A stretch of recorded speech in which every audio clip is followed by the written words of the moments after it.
ओम श्री विष्णवे नमः। आइए जानते हैं साल 2022 में अगहन पूर्णिमा यानी कि मार्गशीर्ष पूर्णिमा कब है, व्रत कब रखा जाएगा, स्नान दान कब करना चाहिए, इस दिन चंद्रोदय का समय क्या रहेगा, किन किन वस्तुओं का दान किया जाता है, दीपदान कब और कहाँ करना चाहिए, पूर्णिमा की पूजा विधि और बहुत ही जरूरी और अनिवार्य नियमों के बारे में आज आप जानने वाले हैं। अक्सर ऐसा होता है कि जब भी कोई खास तिथि 2 दिन पड़ती है तो ऐसे में लोगों के मन में ये प्रश्न ज़रूर होता है कि इस दिन हम व्रत कब रखें और स्नान दान कब करें। खासकर पूर्णिमा के अवसर पर कई बार ऐसा हो जाता है। तो पूर्णिमा का उपवास हमेशा उस तिथि में ज़रूर रखना चाहिए जिस तिथि में शाम के समय चंद्रमा उदय होने का जो समय है वो भी पूर्णिमा को ही प्राप्त होता हो।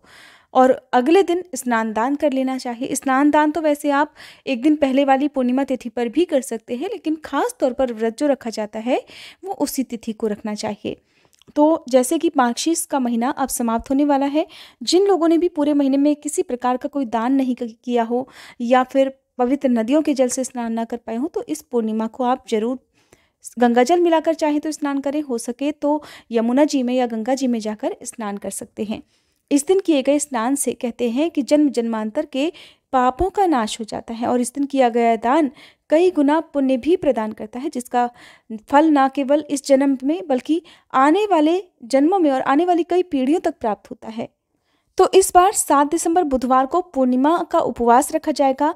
सत्यनारायण भगवान का व्रत भी इसी दिन रखा जाएगा और 8 दिसंबर गुरुवार को पूर्णिमा का स्नान और दान किया जाएगा और इस दिन अन्नपूर्णा जयंती भी है, यानी कि 21 दिन तक चलने वाले माँ अन्नपूर्णा के व्रत भी इसी दिन समाप्त हो जाएंगे। जो लोग एक भी दिन माँ अन्नपूर्णा की पूजा ना कर पाए हो तो खास तौर पर 8 दिसंबर को माँ अन्नपूर्णा की पूजा भी करें और अपने किचन में पूजा करके एक दीपक माँ अन्नपूर्णा के नाम से जरूर जलाएं।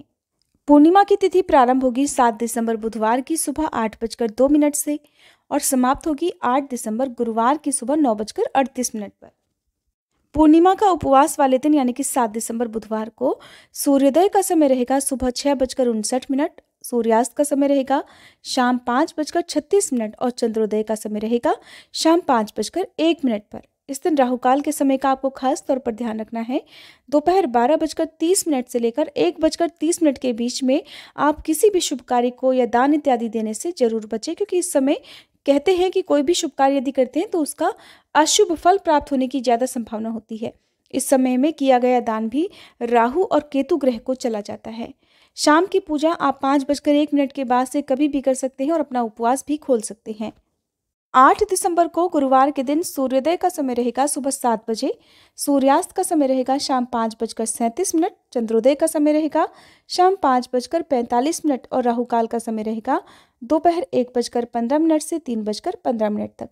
जो पूर्णिमा का स्नान है वो अगर हो सके तो ब्रह्म मुहूर्त में ही करना चाहिए, नहीं तो सूर्योदय से पहले कर लेना चाहिए। कहते हैं कि ब्रह्म मुहूर्त के समय सभी पवित्र नदियों के जल में सभी देवी देवताओं का वास होता है, जिसमें स्नान करने से जन्म जन्मांतर के सारे पाप नष्ट हो जाते हैं और रोग शोक भी दूर हो जाते हैं। इस दिन 1 लोटा जल अपने पितरों के नाम से भी अर्पित करना चाहिए, क्योंकि पूर्णिमा तिथि को भी कई लोग अपने पितरों की शांति के लिए यज्ञ हवन इत्यादि करते हैं, जिसका पुण्य पितरों को प्राप्त होता है और पितरों को यदि किसी प्रकार का कोई कष्ट हो या पितृ अशांत हो तो वो भी शांत होकर अपने परिवारजनों को आशीर्वाद देते हैं। पूर्णिमा के दिन सफ़ेद रंग की वस्तुओं का खास तौर पर प्रयोग करना चाहिए और हो सके तो सफ़ेद रंग की वस्तुओं का दान भी देना चाहिए। इस दिन सुबह के समय स्नान करने के बाद हाथ में जल या पुष्प लेकर व्रत रखने का संकल्प लिया जाता है। दिन भर व्रत रखना चाहिए। यदि सत्यनारायण भगवान का भी व्रत आप करते हैं तो सत्यनारायण भगवान की कथा शाम को सूर्योदय से पहले पहले पढ़ या सुन लेनी चाहिए और दिन भर उपवास रखकर फिर शाम के समय चंद्र देवता को अर्घ्य देना चाहिए। चंद्र देवता को अर्घ्य देने से कहते हैं दाम्पत्य जीवन सुखद होता है, कुंडली में चंद्र दोष दूर हो जाता है और कहते हैं कि अगर किसी को संतान सुख प्राप्त ना हो तो उन्हें संतान सुख की प्राप्ति भी होती है। चंद्र देवता की पूजा या चंद्र देवता को अर्घ्य आप बिना उपवास किए भी दे सकते हैं। आज के दिन आप खीर बनाकर उसका भोग चंद्र देवता को लगाकर प्रसाद रूप में खुद भी ग्रहण करें, सभी लोगों में भी बांटें। यदि हो सके तो गरीब लोगों को, निर्धन बेसहारा लोगों को खीर का आप दान भी कर सकते हैं। इस दिन गर्म वस्तुओं का दान करना या फिर अन्न का दान, गुड़ का, शहद का, तिल का दान करना अत्यंत शुभ फलदायी होता है। इस दिन सभी पवित्र वृक्षों के नीचे, आसपास मंदिर में, किसी सुनसान जगह पर या फिर बहते जल में दीपदान करना अत्यंत शुभ होता है। और इस दिन खास तौर पर एक दीपक आपको अपने घर के मुख्य द्वार पर और एक दीपक तुलसी जी के पौधे में भी जरूर जलाना चाहिए। पूर्णिमा के दिन घर में शुद्ध सात्विक भोजन बनना चाहिए। लहसुन, प्याज या हर प्रकार के तामसिक भोजन से दूर रहना चाहिए। व्रत करने वाले लोगों को हर प्रकार के नशे, झूठ, चोरी, पाप से दूर रहना चाहिए।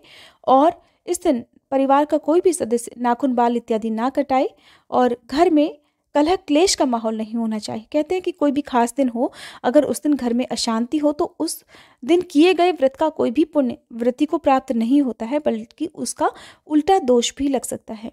तो ये थी पूर्णिमा पूजा विधि की जानकारी। आने वाले समय में आप हमारे चैनल पर पूर्णिमा व्रत कथा और श्री सत्यनारायण भगवान की कथा का पाठ भी जरूर सुनिएगा। वीडियो अगर पसंद आई हो तो वीडियो को लाइक करके, अगर चैनल को सब्सक्राइब नहीं किया है तो चैनल को सब्सक्राइब करना मत भूलिएगा।